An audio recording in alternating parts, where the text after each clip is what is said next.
Hey guys, welcome to BroTalk. Welcome to another episode in which we will be diving into the laws 27 and 28 on this book, The 48 Laws of Power. Very captivating laws chapters in which we will be discussing. So please join in. Don't forget to like, comment, and subscribe in this video. All right. I know I always start with all right, but that's my word now. Um, very good laws in which the first one that for this episode was very long, but I think it was very captivating in a sense where like you and me kind of saw things from the same perspective, Yeah. right? Because it started talking about like cults. And at least you and I are very familiar with a cult type life hmm or an upbringing in a sense, right? hmm So I don't want to like dive into that yet. I don't want to ruin it, but let's start off with the law 27. We'll read into it and then you'll give me your thoughts on what you thought about it. Okay. So, law 27 is play on the people's needs to believe to create a cult like following. The judgment of it is people have an overwhelming desire to believe in something. The focal point of such desire by offering them a cause, a new faith to follow. Keep your words vague but full of promise. Emphasize enthusiasm over rationality and clear thinking. hmm Give your new disciples rituals to perform. Ask them to make sacrifices on your behalf in the absence of organized religion and grand causes. Your new belief system will bring you untold power. So, based on this law, what were certain things that you were able to, grasp, certain things you liked, and certain things I guess could be applied to today's world. hmm So I would definitely. So first, I think the first thing I would say, and you're right. We did think of the same, right? We did think of the same cult in order to talk about this principle, this law. Yeah. But I would first say is this: we as humans, right? People don't fall into a belief system because we're stupid. I mean, humans are dumb a lot of times, but we don't fall into belief systems because we're dumb. We fall into it because of our psychology, because we are human and we have this innate desire and need. It's not a want a lot of times; it's a need for us to believe in something bigger than us, right?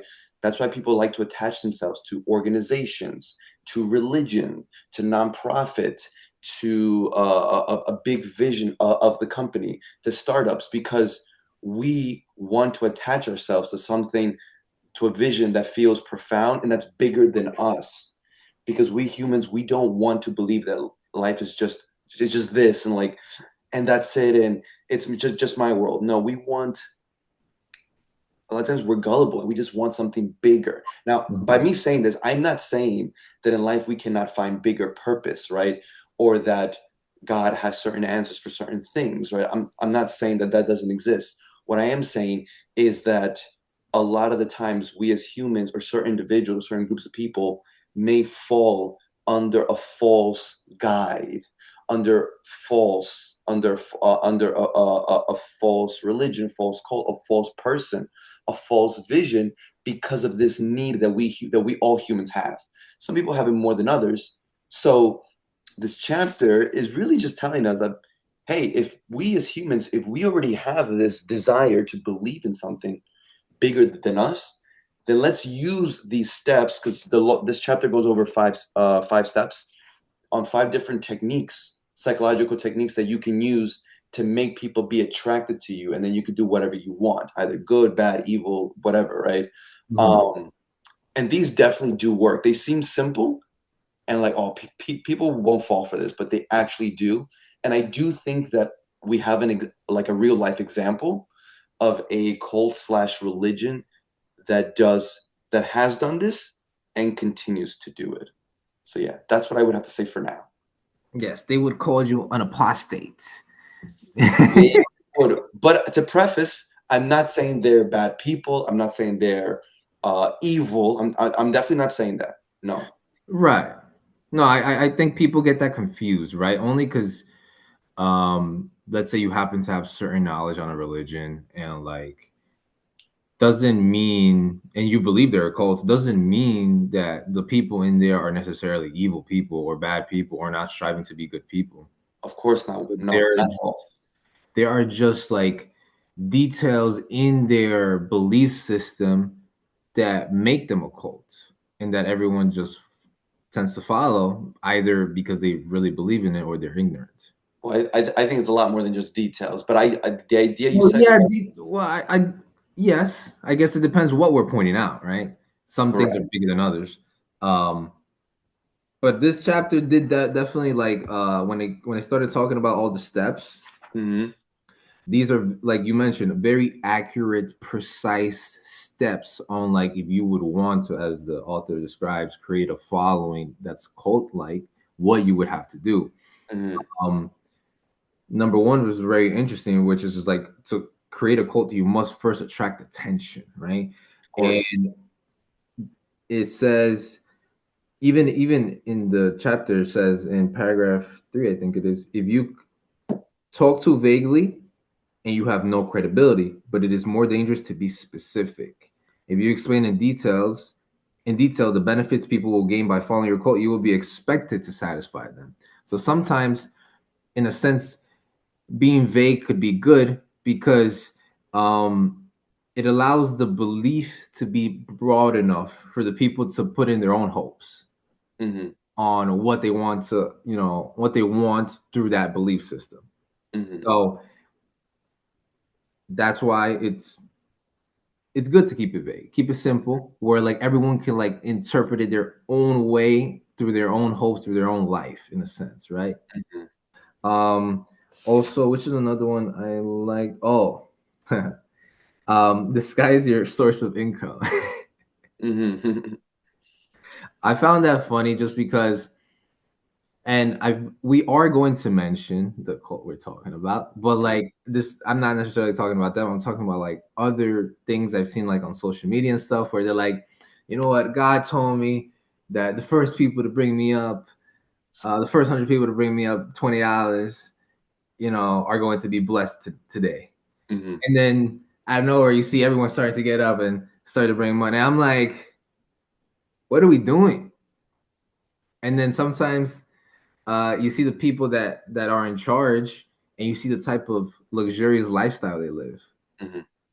But obviously, they always try to disguise it in a sense where like, oh no, I'm not. This is not you guys giving me money. This is God in a sense, right?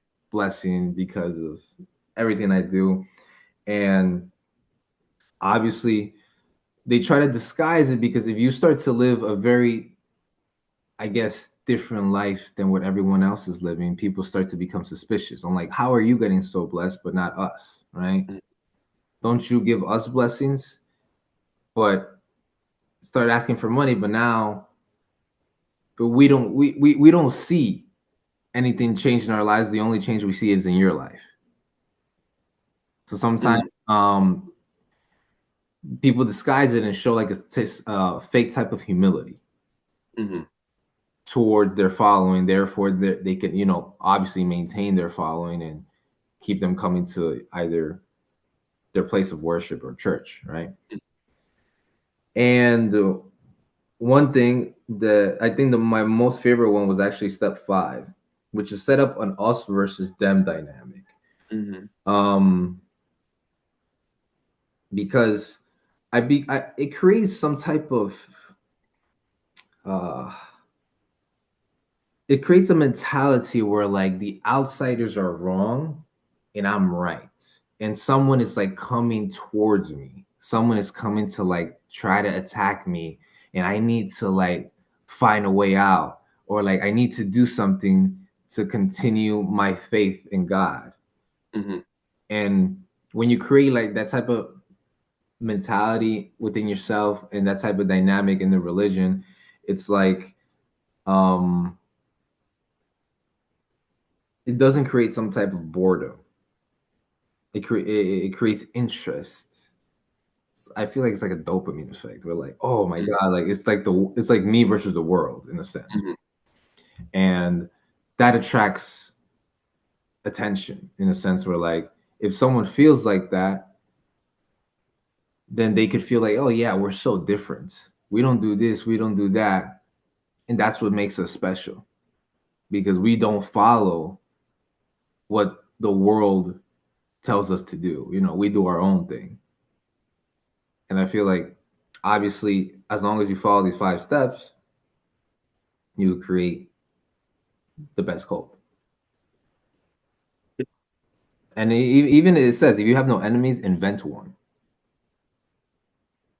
So So then step five can happen. then step 5 can happen exactly. So Okay.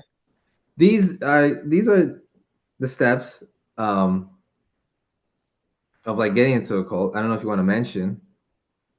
Yeah, so I have a lot to say. So before I mention, do you want to say it or should I mention which cult we're talking about? I feel like you were waiting for me to say it. I was, yeah, but I mean, I don't mind saying it. But before I go into, because I'm quickly going to go into the steps, because I want to compare it to the origin of the cult that we're talking about.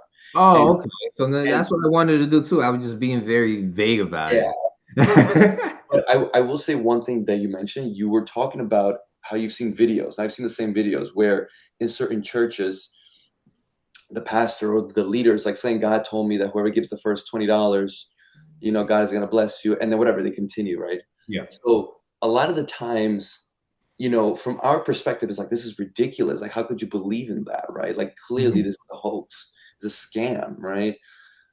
But it's interesting, a lot of the times, to scam people, this is something I've learned through other books, through life, but also from this book as well. So a lot of times when you scam people, the reason it's so convincing, putting your confidence to a side, is because a lot of the times when you scam someone, there's first a truth. There is a truth in the scam. And you are showing everyone the truth. Behind the truth is the lie in the scam. But you try to make the truth bigger than the actual lie in the scam, right? And because there is a truth, people are going to follow it. But if everything is a lie, everything, people are going to see Mhm. through it. But if you first present a truth that is a truth that is true, right? Then people are going to go behind it. And what I'm talking about is the concept of, if you give 10% or if you give charity, God will bless you. That is a value, that is a truth within Islam, within Judaism, within Christianity, that if you give charity and you give to others because you want to help others, God sees that and he will bless you. Now is God now the thought is God will bless you back financially or in other ways, right? So there is a truth to that. But now, is God really speaking to him? Is it happening right there? If you give 20, is God going to give you $21 now? There's so much more gray area when it comes to that. Yeah. So that truth, plus maybe these people were raised thinking this way, that's why they fall into that. But I just wanted to mention that. But okay, so I want to go again. I'm not going to go into too much history, and I want to hear your thoughts as well. But I want to mention why this particular cult that you and I are very we were, well, let's just say it, we were raised in, not anymore, we left it, but we were raised in, why this really grew. And I do think they applied these 5 principles, especially, and I'm looking specifically only at the beginning of when they started. And I do think there is certain fascinating things that this guy, that when he first started, that when this movement started, there are a lot of things that did make it unique from the other movements that also started at the same time, which attracted people with these 5 steps. So you ready? Yeah. Okay. Just so everyone knows. I'm gonna give a hint. You ready? I'm not gonna say, but I'm gonna give a hint. Okay. They knock on doors. Wow. What? That's the greatest clue you could ever give. I mean, there are other groups that do it too.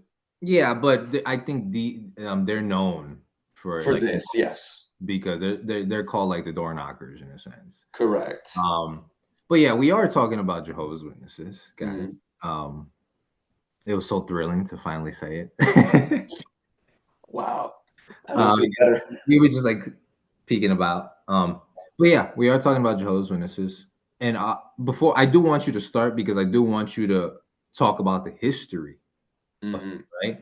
Because I also have my notes on how each of them apply each step Okay. to make it a cult. But I want you to start so and then people understand the history of it. Hmm. Um, fuck, I forgot what I was gonna say. So yeah, start off with the history of it, and then I'll get into what I'm gonna say about it. Okay, so let's go with the first step, which Oh, is, yeah. and just a preface, because I don't want to get anything misunderstood or clipped, as we would call it nowadays. Make sure, by the way, make sure this video has like the word, like the witnesses, like the name of the religion on the video, Yeah, yeah, yeah. so that we get a lot of likes and So basically, what I was gonna say, I want you to start with the history, and then I will also add on to steps. I know you will add on to the steps, but to preface it, to preface it, sorry. Um, and just like I said earlier, this does not mean that people in there are bad. This doesn't correct. mean that uh, we're trying to diminish or Discredit them. discredit the religion, right? Mhm. Because I feel like a lot of people would look at this video and be like, "Oh, cause apostates," or as if we're trying to attack them. We're not, but we're pointing out certain things in their religion that, at least for us, doesn't make sense, and which, just like the book says, could be cult-like. And we are speaking not only because we've studied, but we also grew up in this. So we have knowledge on what we're talking about, right? In this podcast, everything we speak about, we try to always either study or have some type of experience in it, right? Because it gives us more credibility when we speak. Mm.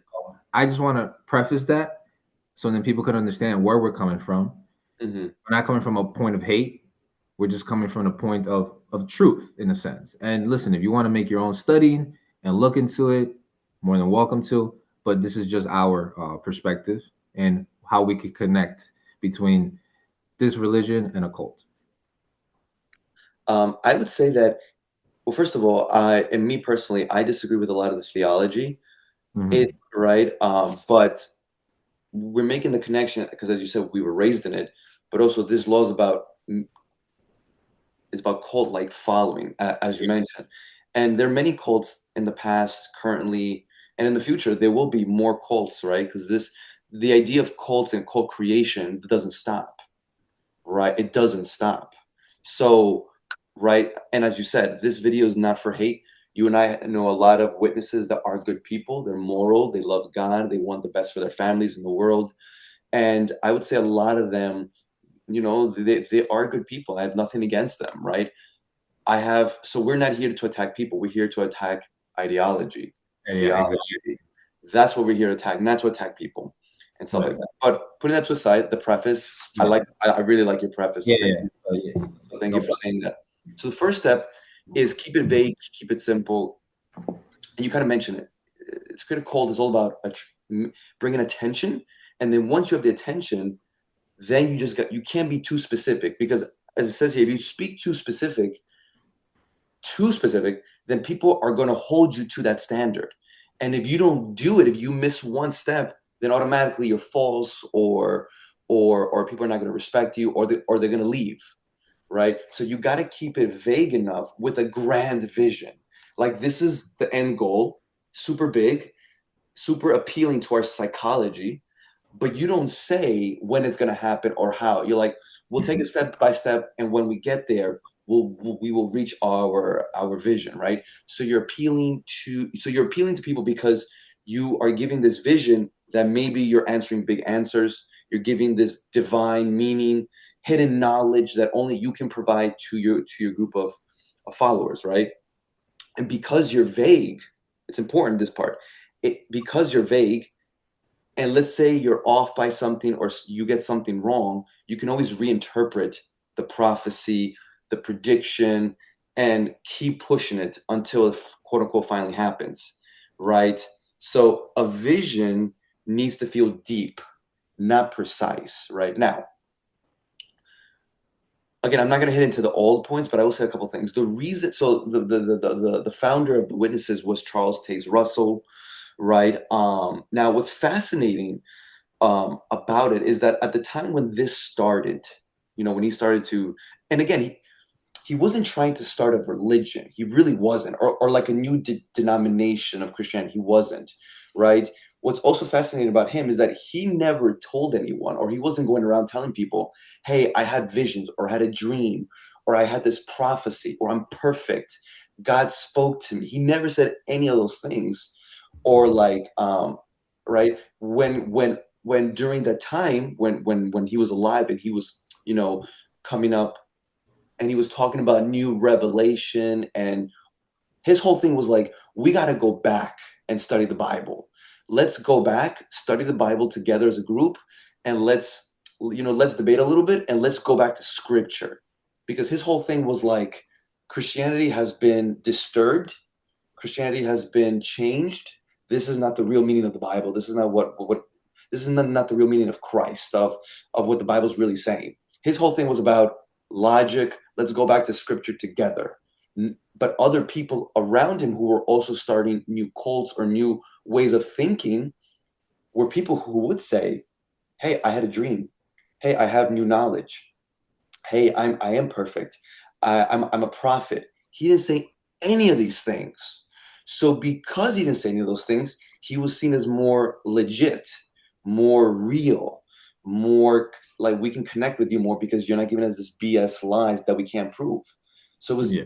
it was a lot easier to connect with him. And the whole concept of, hey, all the other Christians, they have it wrong.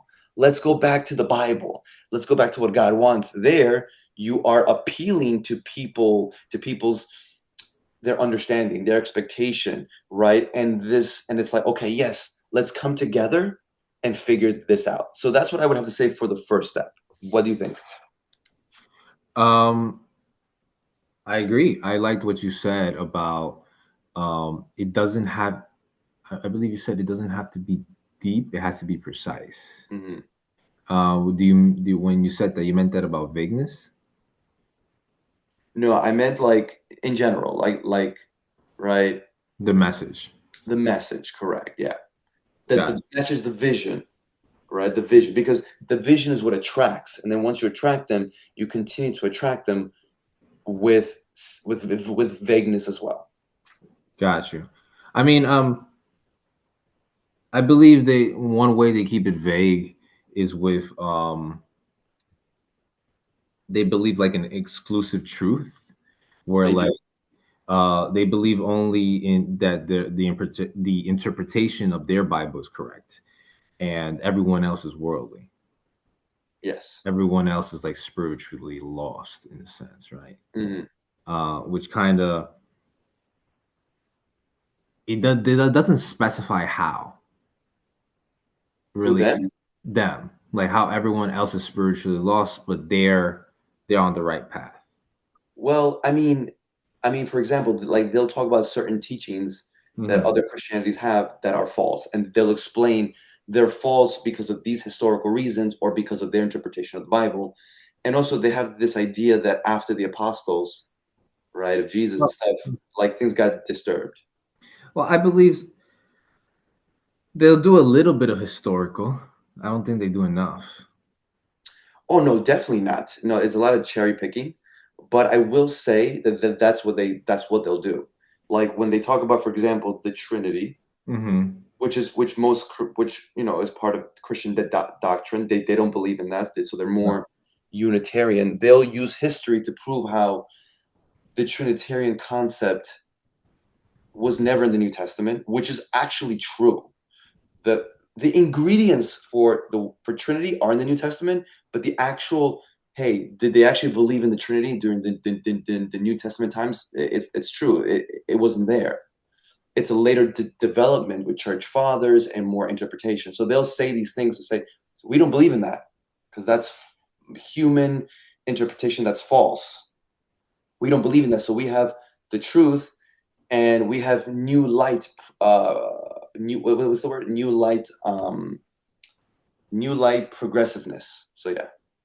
So you're saying that they already have one thing right. They have a lot of things wrong, but they do have that one thing right. True. But according to other Christians, they're like, no, they're wrong in that too. So it depends who you're asking. Yeah. Yeah, but that's what I would have to say about keeping it vague Mm-hmm. when it comes to them. I do have other ones, but those are in like different steps. Okay, no problem. So do you want me to continue with step Yeah. 2? So the second one is emphasize the visual and the central over the intellectual. And this is so true. I think we've spoken about this, how like humans, we're not all logical. A lot of times we're also all about the emotions and the repetition, right? Because humans, we don't just bond through ideas alone, right? Mm-hmm. We bond through repetition, rituals, physical action, a symbol, right? Because it connects us, not just through theology and intellectuality, but it's like, hey, that is my symbol. It connects me and this other group of people, right? So putting the JWs to this step, we see that even before, right, before they were called witnesses and before they started having kingdom halls, they were called the Bible students, right? And what is it that they would do? They would meet up like every week, or a lot of the times they would have group studies. A lot of the times they would say, hey, we have the truth, the truth. Even today they say, we are the truth, right? Yeah. Going preaching, knocking on doors, giving literature, magazines, or pamphlets, right? And You that came back to the truth. what? That when someone comes back to the religion, you came back to the truth. That's Correct. what I'm saying. So like same so see all these things that I'm mentioning, these are Mm-hmm. all rituals, meeting up together, going preaching together, saying certain words, right? So then we see that eventually all these things that emphasize the visual, the other senses, eventually it's not just about preaching or about studying the Bible. Eventually it all becomes about loyalty, and it becomes about creating an identity for these people, which then becomes all these rituals, all these the visual and the sensual, emphasizing all this doesn't just become a ritual, but it becomes muscle memory, and it becomes a part of the person. And this is, I mean, the witnesses still do that till today. They meet up, on Zoom, or they'll meet up in person, the kingdom halls, they go preaching. But since the beginning of the history of the Bible students that eventually became the witnesses, we see Mm-hmm. like this is what happens. That once in the beginning they started acting for a belief, then the belief eventually becomes real because of everything that they're doing. Because rituals, repetition, doing the same thing again and again, bypasses rationality, and it goes immediately into our internal self to become identity. Why? Because of the constant repetition of the visual and our other senses that go over our logical sense. So does that make sense? No, that makes a lot of sense. I hope that gets clipped. I think you, I hope you, I hope it gets clipped because you said it really well. Mm. It's basically what this step is called in a different light. It's like constant reinforcement. Yes. Constant reinforcement because of their repetitive teachings, of their consistency, right? So one Mm. thing when you're a cult, you have to be consistent. You have to be repetitive. Like they'll have meetings twice a week. They'll have groups almost every single day, depending on different hours of the day, right? Go preaching. Go preaching, right? Yeah. So like they'll have maybe usually Monday to Friday is always in the mornings, and then certain days of the week in the afternoon, and then Saturday and Sunday is a must. Hmm. So right, that is just a daily thing where people even dedicate their lives to it. And then every so often they have these big assemblies, right? We're talking about maybe 2 to 3 assemblies a year. All right, Hmm. now it's two. Um, so these constant door-to-door preachings, this constant weekly meetings, these constant repetitive teachings helps maintain control in a sense, right? Because you're constantly reinforcing the belief system. And Hmm. instead of, like you said, like it becomes your identity, you start to, I guess, little by little forget about the intellectual side of it the rationale side of it, and it starts to become just more like on your emotional, on who you are, and I guess Mhm. what I do, and then whether it's right or wrong, it becomes part of who you are.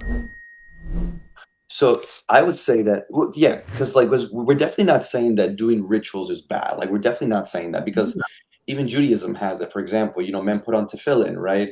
Right. You put a mezuzah on the door, right? And there's certain things that Jewish men and Jewish women do that are ritualistic. But what is the purpose of a ritual? Is to make you always remember, like for example, God, or the God is above you, or the Creator, Yeah. and that you're right. You do this so much, these rituals, they reinforce the idea, oh, this is what makes me a Jew. This is what makes me a Jewish man, a Jewish woman.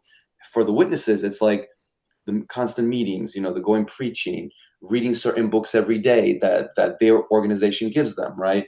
And these rituals eventually become behavior that says, hey, this is your identity. You are a witness, right? This is what you do, right? And I don't want people to think, oh, they're saying that it's bad. No, we're not saying that. We're just saying, if you want to build a cult-like following, these are 5 principles that a lot of people and groups have done. Witnesses just happen to be them. Now, I'm saying that they're a cult because there is a model called the Bite model, according to the book Kingdom of Cults, a famous book about cults, that witnesses actually fall underneath, Mhm. right? Because just I'll say this before we go to the next one, or do you want to say something? Technically, lots of people and groups would fall under these 5 principles, but there's Oh, yeah. yes, but Many religions do. Yeah. many religions are, and even ideologies or just people. But I will say this: the difference is this: you can fall under these 5 principles in a superficial way, yes, but then there's another level. These 5 levels is not only superficial, but more embedded in the foundation. And what I'm saying is that the witnesses have these 5 principles superficially, but also in the foundation, right? Because, for example, I'll give you a crazy example. I mean, a simple example. Like, technically, can we say that Martin Luther King Jr. did Hmm. he follow these 5 steps to create a following? Superficially, yeah, he did. But was his idea, his ideology, and everything that he preached for, was it foundationally all these things that we're talking about? No, it wasn't. It was not. But superficially, yes. So I do want to make that distinction, though. No, I really liked what you said because obviously many religions, many cults use these steps, right? And it doesn't mean they're wrong or right. At least we're not at that step yet, or we're not talking about that Yeah, yet. Whether they're wrong or right, we're just using this religion as an example just because we know it so well, and like we know it so well, we know what they do, correct. and we're like doing step by step or interpreting or letting you guys know on how it could be cult like. So we're taking steps to eventually say why they're wrong or right. Correct. So we're going step by step. We'll get there. Yeah. But yeah, you want to follow with step 3? Yeah, step 3 is borrow the forms of organized religion to structure the group. So in the book, it says, interesting, it says,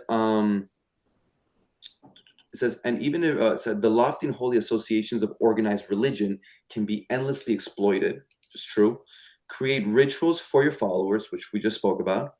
Organize them into a hierarchy, Mm. ranking them in grades of sanctity and giving them names and titles that resound with religious overtones. Mm. Ask them for sacrifices that will fill your coffers and increase your power. Right. So now, I will say this to be fair: witnesses don't ask for like, oh, you got to give this amount of money every week and stuff like No, that. that's one thing they distinguish in when it comes to like Christianity. At least from what I know, they don't give like a certain percentage. They're just like give what you can. No, and they don't put so much focus on it. Right, right. They don't. So that also is like another tactic or thing they use. Like, say, see, we're not asking for money, so clearly, that this is not man-made. This is all for God, right? Yeah. Now, of course, the way they ask for the money is in a different way. It's a more subtle way, but that's besides the point. But here in step 3, organize them to a hierarchy. We know that within the witnesses there is a hierarchy, especially within men, right? There's different positions that you can attain: minister and servant, elder, circuit overseer, Bethelite. What? Like the superintendent, basically. Correct. So there's like different positions that you can go up the rank if you're a man, ranking them in grades of sanctity and giving them names, right? So, and like, again, they will say, like, listen, no one is better than anyone. We're all imperfect, which is all true superficially. But being inside of the religion, there is a lot of importance, and there is a lot of like, oh, if we know that someone, if a certain man has a certain title, we look at them differently, or we give them more authority, right? Because clearly they got there because the Holy Spirit, moved the elders or moved the group of people to make them that, or they're Right. very learned and they know a lot. So clearly they're there for a reason. And again, and I'm not saying that some of these people, they haven't learned, they haven't put in the time. I'm not saying that. What I am saying though is that cults, what they'll do is they'll use parts of organized religion to have control, because at the end of the day, true control feels invisible and is divinely justified. So the cult is going to say there is no human control, right? There is no human control. It's just that we're replacing it. It's just that we're being pushed, or we're being controlled by God, right? So the leaders were just channels. The real leader is God. He's the higher authority. He's just pushing us and giving us new light to show us what is true. But then I always say, then if we're going to think like that, then any religion can be true. Because if we're going to say, oh, in the future, we're going to get new revelation, okay, then, so then go be a Mormon, then go be this, go be that. Yeah. Because then what you're telling me is that you cannot falsify anything. You cannot falsify anything. It's like saying, oh, hell exists, right? But the way you'll know is you gotta take someone out of the ground, right? Revive them, and then ask them. I'm like, damn, but like, Excuse me. Where'd you how, go? how do we do that? Like, right, Yeah. right. So to end with this step, I'll say that Charles Taze Russell, when he first started this, he was very effective because he kept saying the authority is scripture, only the Bible. He never said I'm a ruler or I'm a dictator. He never said that. Or he's like, I'm just an interpreter. We're here to study the Bible together. And he's like, listen, at the end of the day, doctrine or the truth is only coming from God, not from me, not from men. So obviously, if you say all that, right, it attracts people, because at the end it works, because you can always argue with the person, right? But you cannot argue with God, right? You can't argue with God, right? So it's invisible power, and then later It's on, that's when the witnesses, we get this faithful and discreet slave and all that stuff. it's well, yeah, that's a whole nother thing. Yeah, It's very interesting what you said, right? Everything is towards God, right? it's not Oh, bad. It's not bad. which is not bad, but It's not like bad. when you, when you are putting everything towards God, it's hard to argue it because God is perfect. God is God. Mhm. So if you are putting a hierarchy in this religion, just like we talked about before, this is one way to maintain control.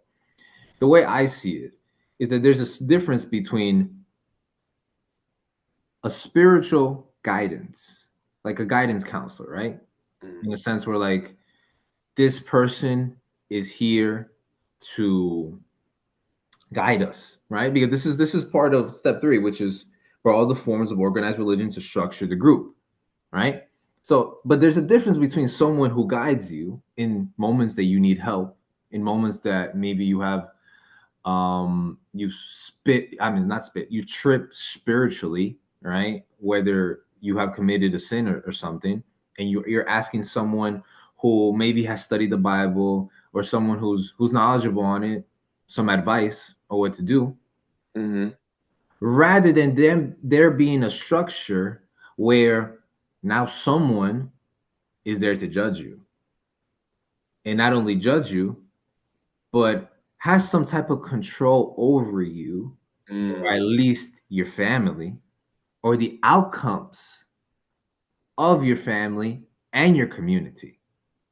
So that's when I read create rituals for your followers, organize them into a hierarchy, like ranking them. It's like, okay, that's when I applied the difference, because in this cult, the Jehovah's Witnesses, there is someone called an elder in every congregation. And in these congregations, there's like a maybe I don't know how many. It could be 4 to 10 elders, whatever. Doesn't The Mm-hmm. number doesn't really matter. But these elders are spiritual guidances in a sense, right? They help maintain control of the congregation, make sure everything is Things things flow, things are organized, either the meetings, the preaching groups, or whatever else needs to be organized, right? Any gatherings that they do, which is great. And these are people that you seek for advice for, right? Because these are people that, like you said, hold a certain type of authority, and they must be placed in this position for X reasons, because maybe they're guided spiritually, and we should listen to them. Mm-hmm.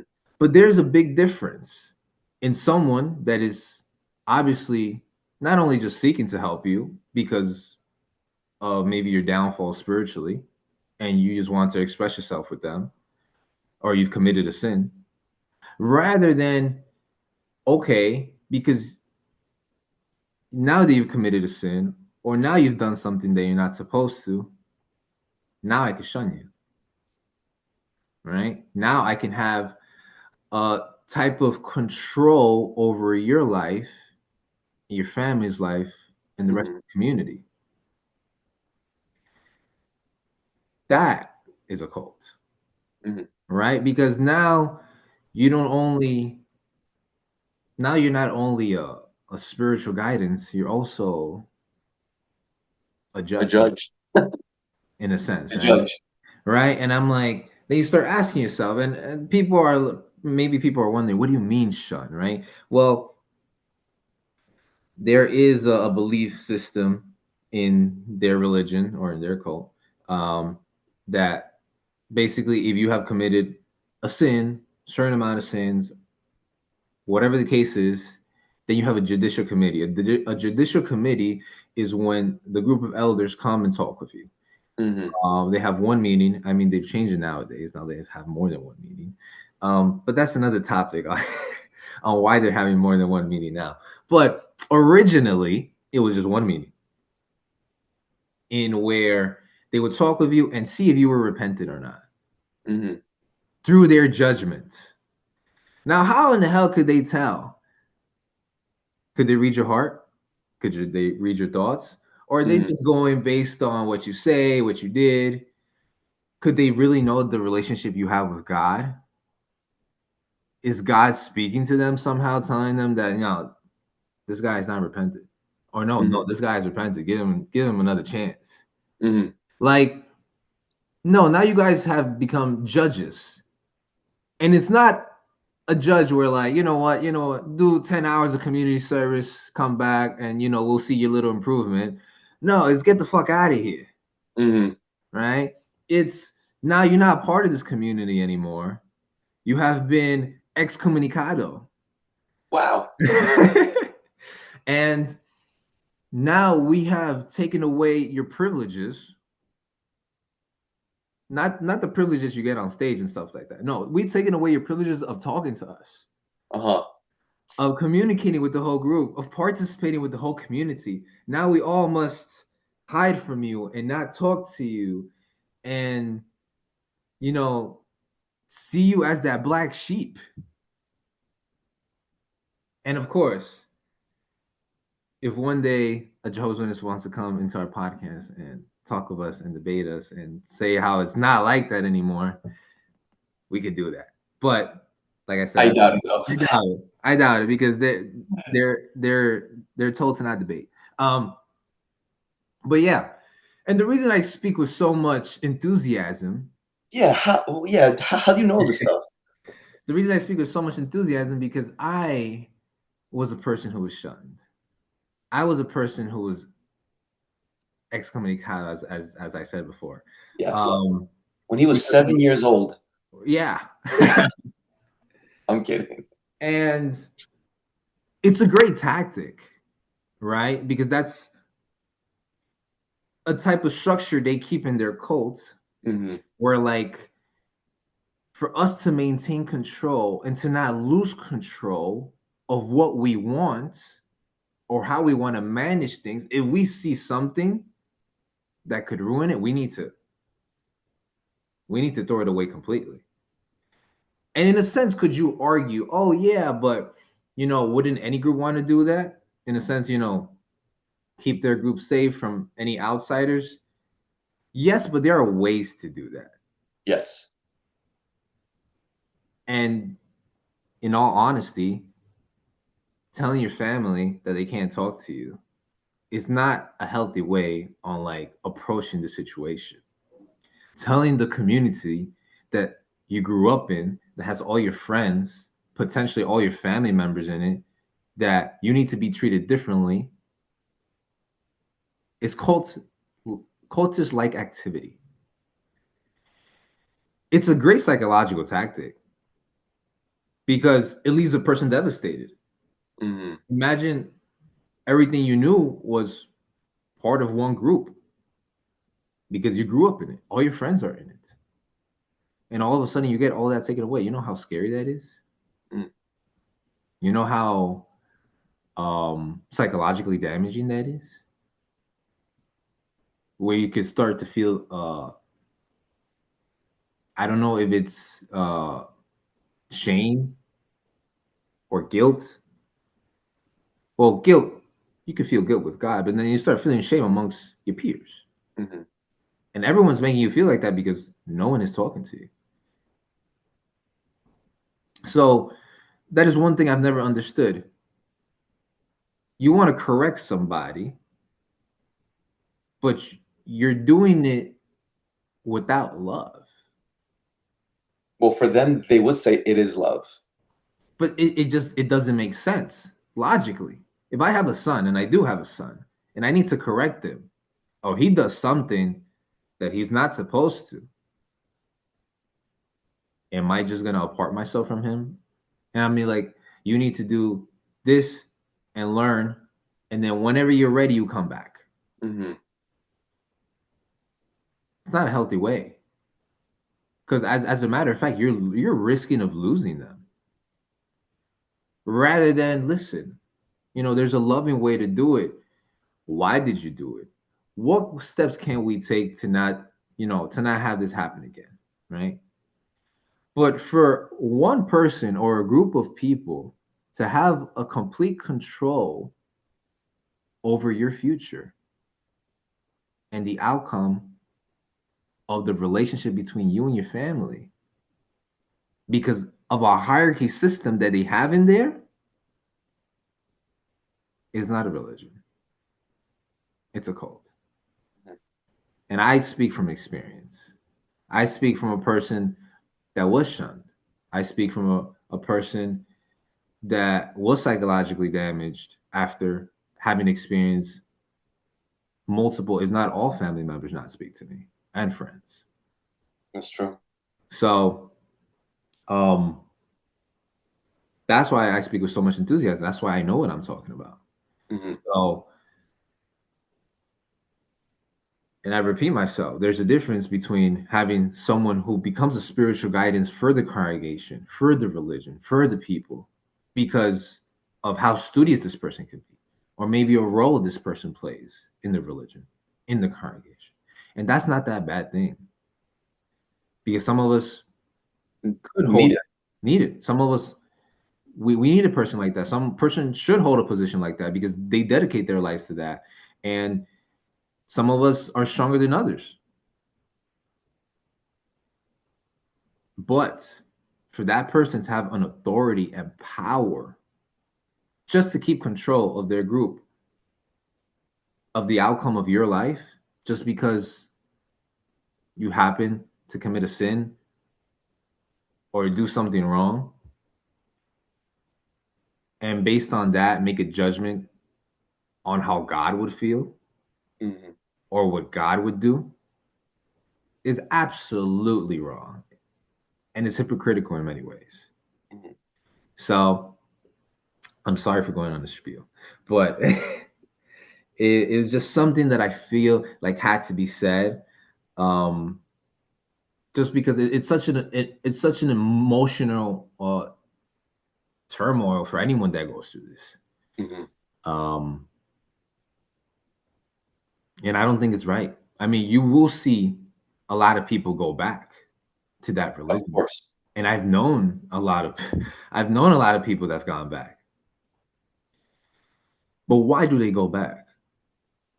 Because of loneliness. Because that's all they knew. Who would want to abandon their family? Who wouldn't want to be next to their family?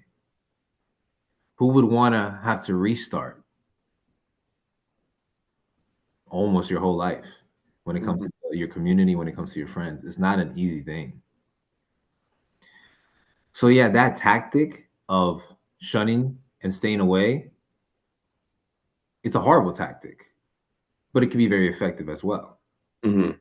because most of us are ignorant and we'll be back or will want to go back not because I believe in what you're saying and I've made an effort into studying and seeing that your belief systems is true, but it's because I missed something I used to have and I feel lonely and it's psychologically fucking me.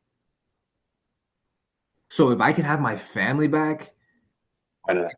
if I can have my friends back, my community back, I'm just gonna do it. Mm. And I'm not here to judge someone that does that, right? Because I can understand it could be a very difficult this decision to want to, you know what? No, I don't want to go back. But then you're gonna lose something if you don't go back. But I would just disagree with the way they handle it, meaning the religion, sorry, the cult, the way they handle it, and their ideology behind shunning people. Mm.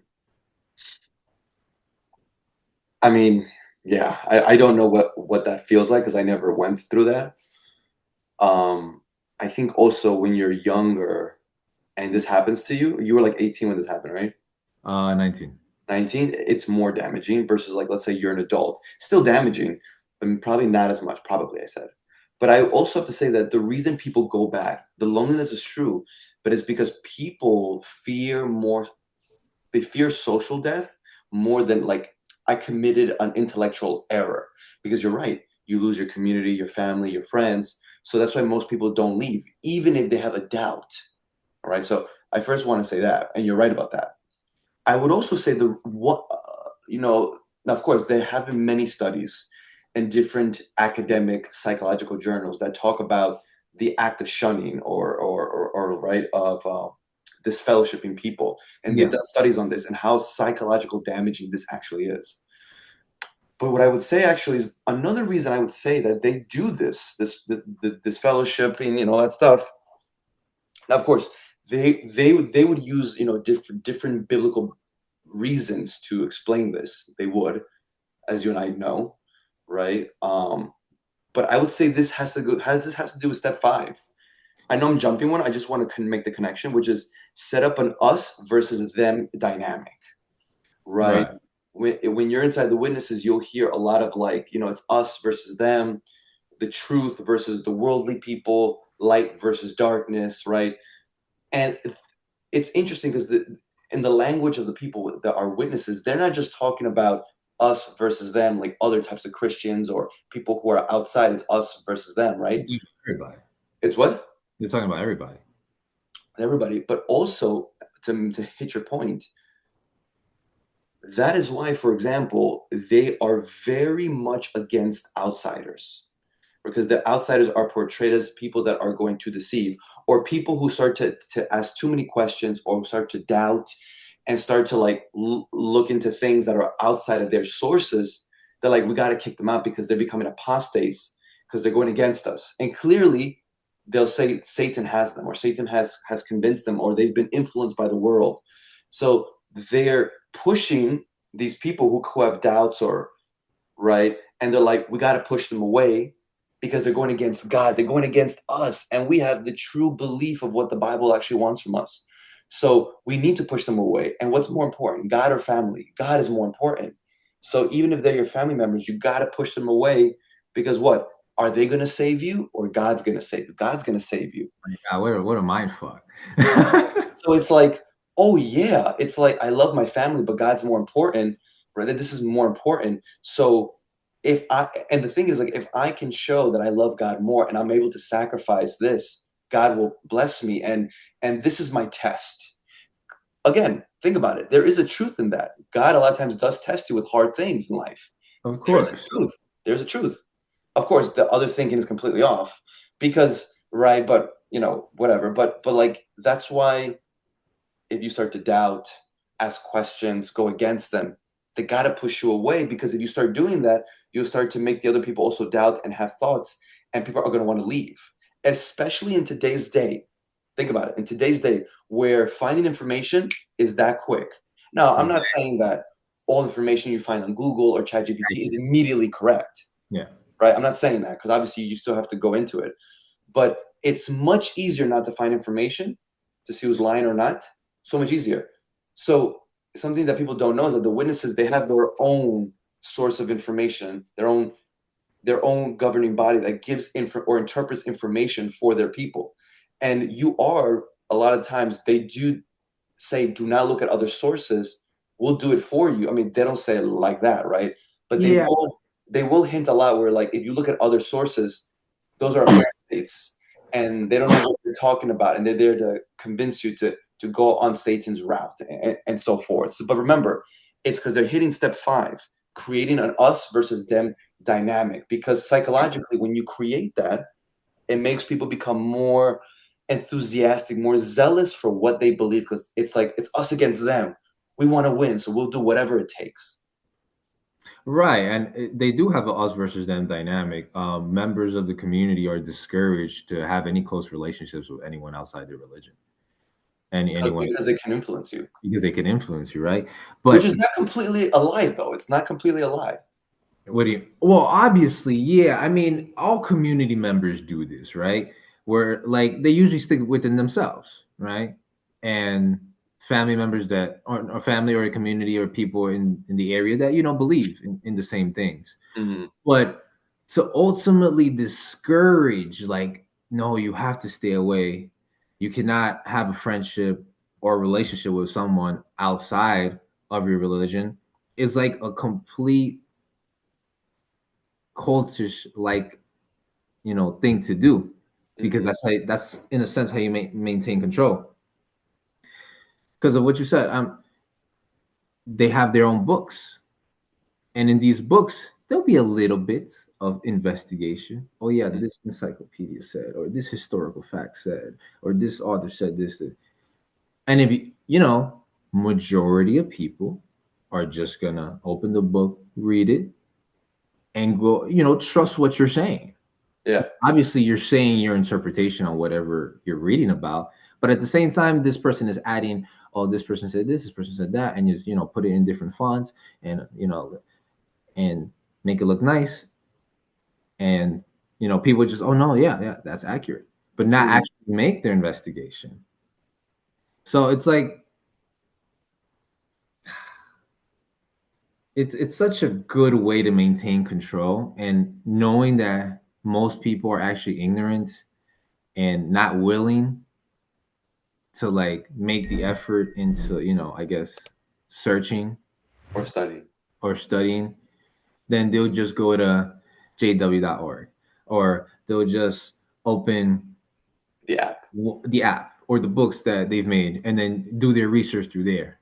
And I'm like, that's not how you research, right? That's a very biased way of researching. You're gonna find the answer you believe in because it's telling you you're right because of what they've taught you.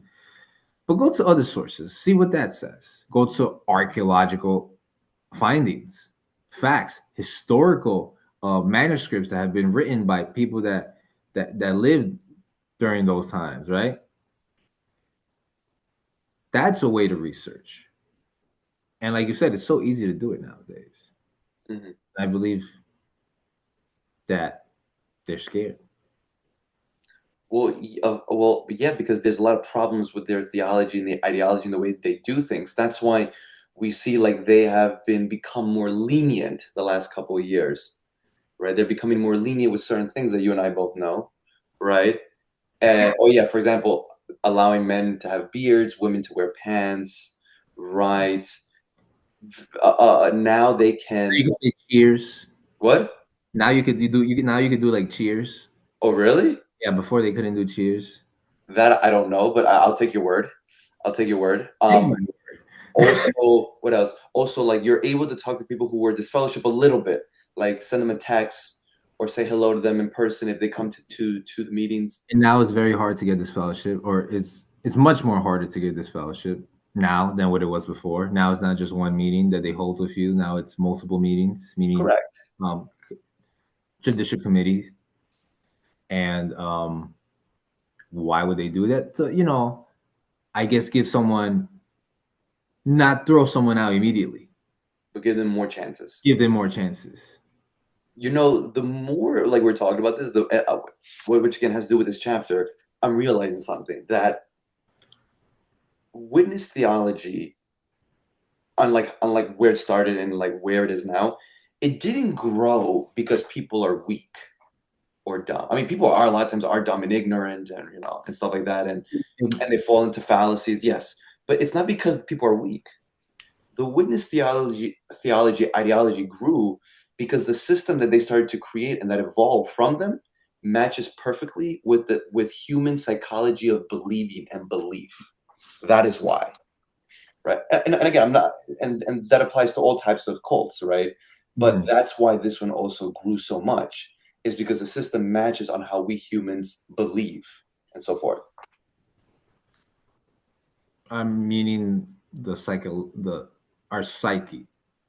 The psychology of what makes people be attracted to like a leader or to a religion or to a Mhm. cult and so forth, right? That's why they grew so well, because they did so many things right to hit the criteria to make people believe in that. That's why, because it Wouldn't you? appeals to the psychology of belief. So one thing that would apply to that, would it also be like a fear-based loyalty? Yeah, I mean, yeah, because Like the it, whole concept of like Armageddon, where like it'll reinforce obedience, because if you're not obedient by that time, you're gonna get what's it called? annihilated, Annihilated. Yeah. destroyed. Well, fear can make people really behave a certain way. Fear based, ideology Mhm. or fear-based tactics, right? And of course, the witnesses are not the only quote unquote sect of Christianity that believe in the concept of Armageddon. They're not. It's like most Christianities do believe in that, or one way or another. They do. But you are right. The concept of, if I don't believe by a certain point, I'm going to get destroyed, that fear definitely is part of human psychology, that fear can get a lot more things done sometimes versus love. Yeah. But I would also say everything else that we were talking about, like so far, right? With these principles and just everything else, right? It feeds into it, and that's why it's so attractive. But I would say the biggest thing, it's because of the vision. We want to get closer to God. We have the truth. We just rely on the Bible. We're not relying on men or a pope or on the church. We're not relying on tradition. We're just relying on the Bible. And you know something? We preach the word of God because that's what Jesus did. So we're following exactly what the Bible says. And the vision is that we're, at the end of the days, people are gonna realize that we have the truth. It's us. So come join us. Come join us. And we think differently, right? We don't believe in the Trinity. We don't do birthdays. We don't do Christmas. Think about it Oh my psychologically. If you're God. doing a what? I say no, no, no. Continue, continue. I was just Because saying like, we have so much to talk about, but go. because like psychologically, Mhm. if you have so many different views versus the norm, what does it create? It creates attention. It creates curiosity. Like, how come witnesses don't believe in celebrating Christmas or birthday, or in the Trinity, or in so many other things when other Christians do these things? What makes you so different? Why do you believe that? It's like in Judaism. So many people always ask the question in Judaism, how come Jews don't believe in Jesus as the Messiah, Son of God, or as God, or in the Trinity? Why? It's like all Muslims, all Christians believe in Jesus one way or another as Son of God or Messiah. Well, Islam doesn't, but like as the Messiah. How come Jews don't believe that? So it creates that curiosity that people want to come in and investigate. So again, there's so many things we could say about this cult that really attracts people to it. Yeah, I feel like it's so attractive because they're in a sense somewhat so different. Mm-hmm. And they really what's the word? They really strive off that being different. And when you're different, you're attractive. Well, yeah, that's how you get attention, because you're different. Right. And I feel like they base themselves more on being different than being accurate Interesting take. than being precise. Meaning they're so different, they don't celebrate birthdays. God knows why. Because there's nothing. I mean, I can tell you why they don't believe in birthdays, but Why? Because Jesus didn't celebrate his birthday? Or we no, don't. I mean, maybe they do say that, but because remember, there are two Two stories in the birthdays. Bible What? that they both ended up bad. Correct, and then they'll start talking about how like birthdays have like a pagan background and so forth. So yeah, Where?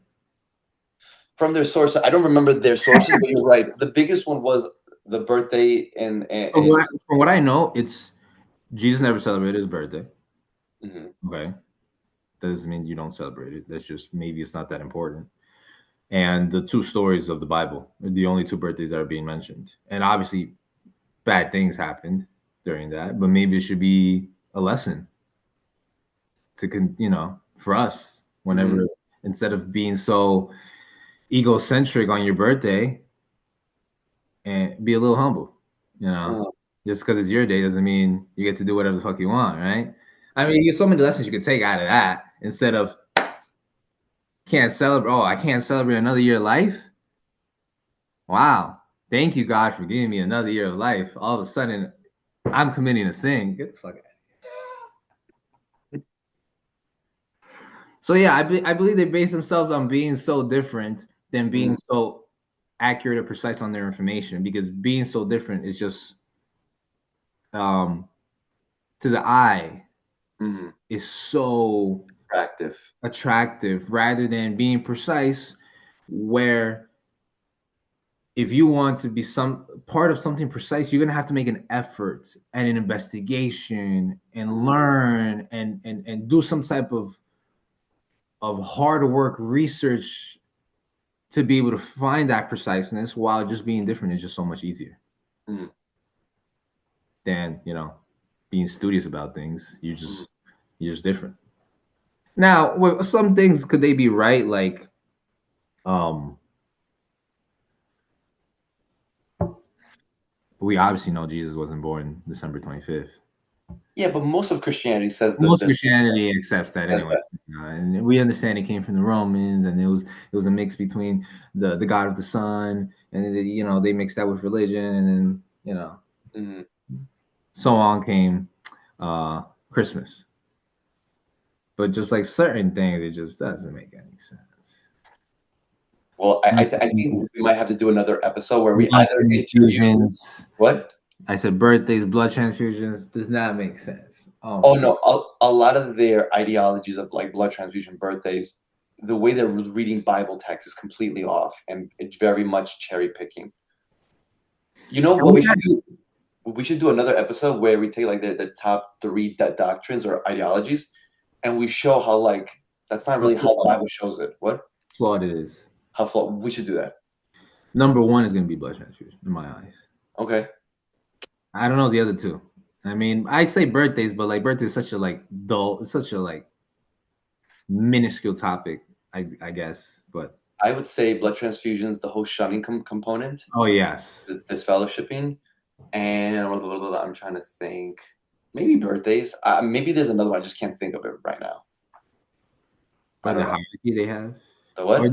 no, the el estado fiel y discreto. How do you say that in The English? governing body. The governing body they have, and how they're the ones that only receive like this spiritual guidance that they dictate everyone else to follow. Maybe. And I don't know.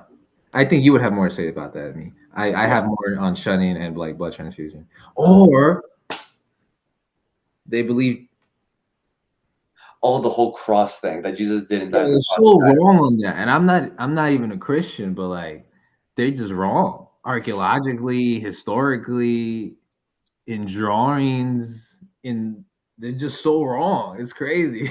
Even in like the Bible verses I've researched, like you're so wrong, bro. Like Well, we should do an episode one day on the cross thing, the the blood transfusions and the shunning. So let's do that, okay? that would be. We would be real apostates then. Holy moly! It feels so like weird to be called an apostate. I'm like, what? You're just not willing to challenge your own beliefs. Damn, guys, clip that, clip that. Any last things about this chapter before we go on to the next one? Yeah, we've been here for so long. I mean, this guy's your source of income. I don't think we have much to say about that when it comes to them because it's not really something they focus on. No, but that's the whole point, right? A cult is very good at disguising, at hiding how they make money, right? Because if you show that the leadership wants money and they're wealthy and stuff, then it's going to break the entire cult, right? But when income is disguised, the people who are in the religion or in the cult, they don't see themselves as being exploited. They don't see as they right. It's like they see, oh, this is all for God. It's all for God. So clearly, there's no corruption here because they're just using the money for God and not for themselves. And within Yeah. the witnesses, I'll say this before I go to the next chapter. Yeah, Really, one thing, but tell me. yeah, go. No, okay. So I'll say mine, and then you say yours. I was just to say one thing I took out from this chapter is that power doesn't come from truth; it comes from belief and belonging. Mm. And obviously, cults cannot only just be applied to like what we're talking about religion; it can also be applied to like political movements and stuff like Of that. course, 100%, yes. So yeah, that's just what I wanted to say. But you say, Yeah, the last thing before we go to the next one is like for example, in the witness, we know that there's no tithing. Like there's no, oh, you got to give 10% every month to the congregation, right? So because there isn't that compared to other Christian sects, that already disarms suspicion. Or like, oh, they need my money because they want to get rich, right? Also, the leaders of the governing body, they're not showing that they got bling bling, they got watches, they got stuff. Like they're not showing that. So they're not showing that. Now, I'm not saying that they're taking the money for that stuff, but at least they're not showing it so that people are like, see, they're humble. This money is not for them. They don't got mansions, expensive watches. This is for the work of God, right? they have it hidden in their Roth IRAs, in their real estate. Oh, that I'm not sure. I don't became their CPA now. Right? Life insurance. I'm joking. And that no one gets paid. Think about it. Everyone that works in the congregation, like no one gets paid. I mean, I know like Bethelites get like a little stipend to cover for like That's basic a whole costs, different topic too. Yeah. but that's not being paid. So it's like this is all like the best cult economics. It's like no one gets paid. Like they don't really need our money. So it's like all the followers believe like, wow, we're being honored. We are in the right path because it's not morally corrupt. But even tell me how crazy that is. And I'm sorry that we're going to stay here just a little bit. How crazy is it that you can convince your own people to sign a paper of acceptance of poverty to work for you and just get minimum wage? Well, you got to brainwash them to be able to do that. And then work for them, do stuff for them, earn a very minimal wage, obviously provided housing and somewhere to eat and live. but work for them for free. Like, Basically, yeah. Well, it's bad all you for God. for God. Like, how bad you gotta brainwash someone for that? Like, tell me, how is that not a call, bro? I'm sorry. Sorry. I'm traumatized. All right, I'm going to read the last law. Law Okay. 28, enter action with boldness. If you are unsure of a course of action, do not attempt it. Your doubts and hesitations will infect your execution. Timidity is dangerous. Better to enter with boldness. Any mistake you commit through audacity are easily corrected with more audacity. Everyone admires the bold. No one honors the timid. No one honors the timid. Wow. Ay, ay, ay. So true. I think it's so true, because hesitation will kill power. Yeah. At least that's what he's describing here, and I tend to believe that as well. Mhm. Hesitation kills power, and confidence is such a powerful thing because even when you, I mean, you could be slightly wrong, you could be slightly imperfect. Even in confidence, it could create some type of momentum. Of course, yeah. But because you have the confidence to say it, you have the boldness to act upon it, rather than there's a difference, right? Are you going to Uh, listen to maybe we should do this. I don't know. What do you guys think? Someone undecisive rather than someone decisive mhm. and like being a true leader. No, we're going to do this. And you could be leading them the wrong way, the wrong path, but no, we're going to do this. This is how it's going to be. And everyone's like, yo, this guy is speaking with so Wow. much impact and so much confidence. We're going to follow what he has to say. Right. So I think, I mean, before getting into like, I guess these little things, these little steps, I would call them, I guess, or what creates boldness or hesitation. Basically, I believe what Robert Greene is trying to say is that when you're Being timid. timidity, I think it's called timidity. It's basically shyness. Yeah, timidity and can invite resistance, while boldness could mask like a mistake, Mhm. and for you to draw attention, keep a momentum going, or for people to be behind you and follow you, it is way better, or at least is 100 times more effective to be bold, to be confident, than to be undecisive or to be very Mhm. timid, to be very hesitant, because then people are not going to believe in your message or what you have to say. Mhm. What do you think? 100%. Yeah. And like that's why, for example, a lot of the times, when you watch those movies about the founders of big companies like McDonald's or about the Steve Jobs movies, Steve right? Jobs, yeah.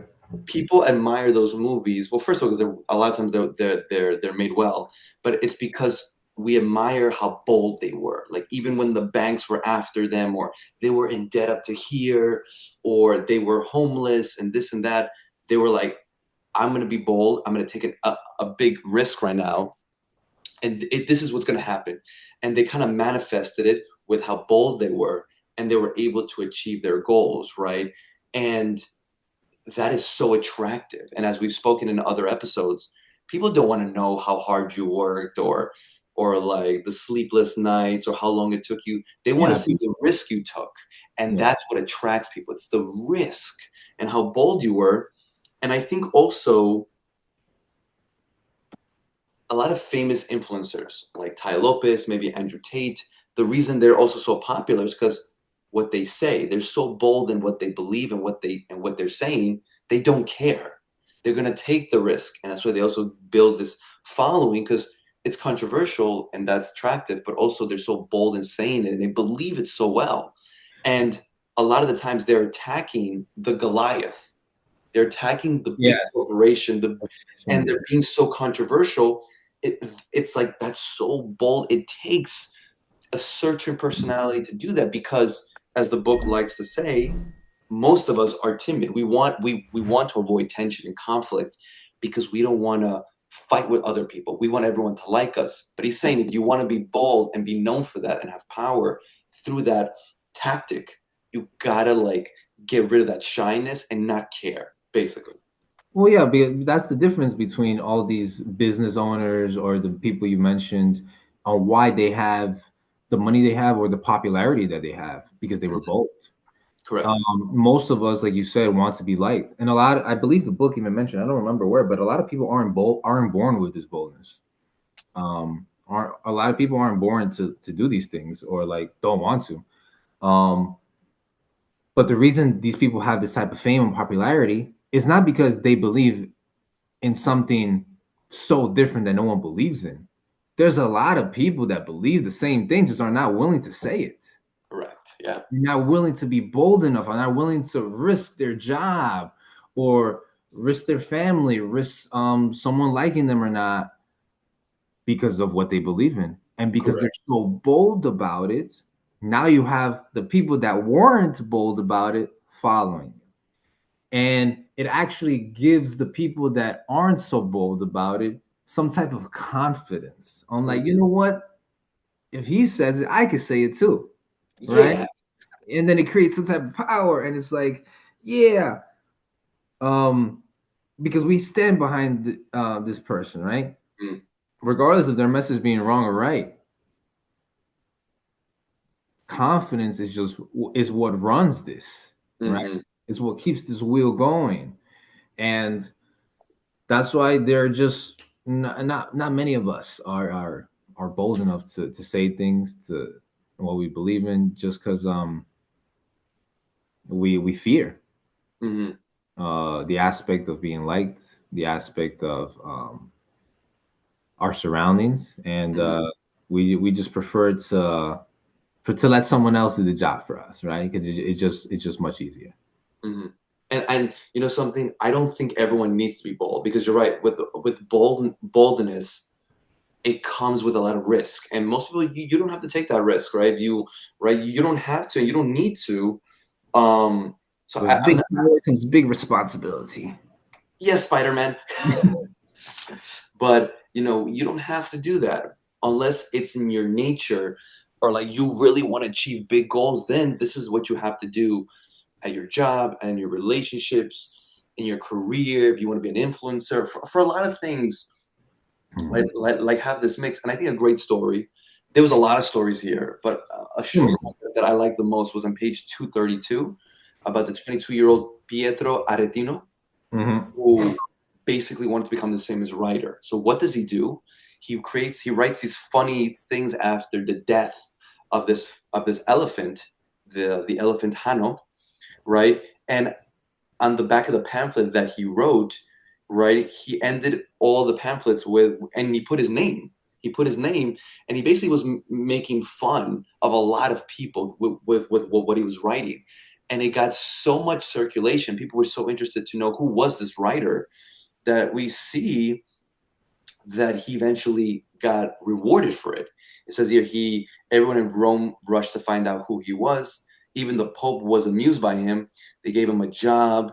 He became famous. He became wealthy and so forth. Again, he took a risk. The opposite could have happened. They could have killed him, right? Because in reality, he was making fun of very big people back then.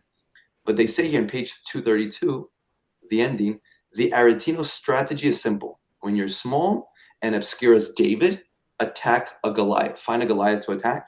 The larger the target, the more attention you gain. The bolder the attack, the more you stand out from the crowd, and the more admiration you earn.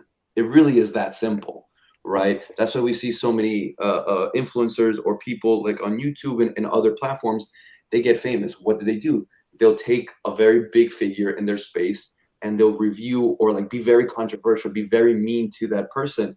And the video gets so popular because I'm attacking a very known figure, and that known figure is so famous, everyone listens or respects them. And I'm doing the opposite. I'm attacking them. This tactic has been going on for hundreds and thousands of years. This is Yeah, it's nothing not. new, right? It's just that today we use it with our technology online on the computer through videos. So this chapter, it seems easy, right? But It's it's not. definitely not easy, because it's much easy to just be timid and to be on the safe side than to be bold and take action. Yeah, it's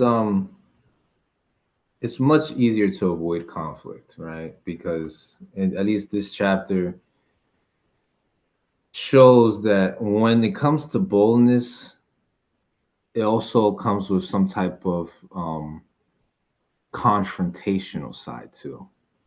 And not all of us are willing to be confrontational. Most of us are timid. Um, in the Keys of Power, it says that few are born bold. Even Napoleon spoke about it, that in a so in page 233, in social settings he was awkward and timid, but he overcame this and practiced boldness in every part of his life because he saw its tremendous power and how it could literally enlarge a man, which is 100% true. um, Boldness strikes terror, and hesitation inspires doubt. And if you want to have a big following when it comes to people, when it comes having fame, you it's always going to be boldness over timid.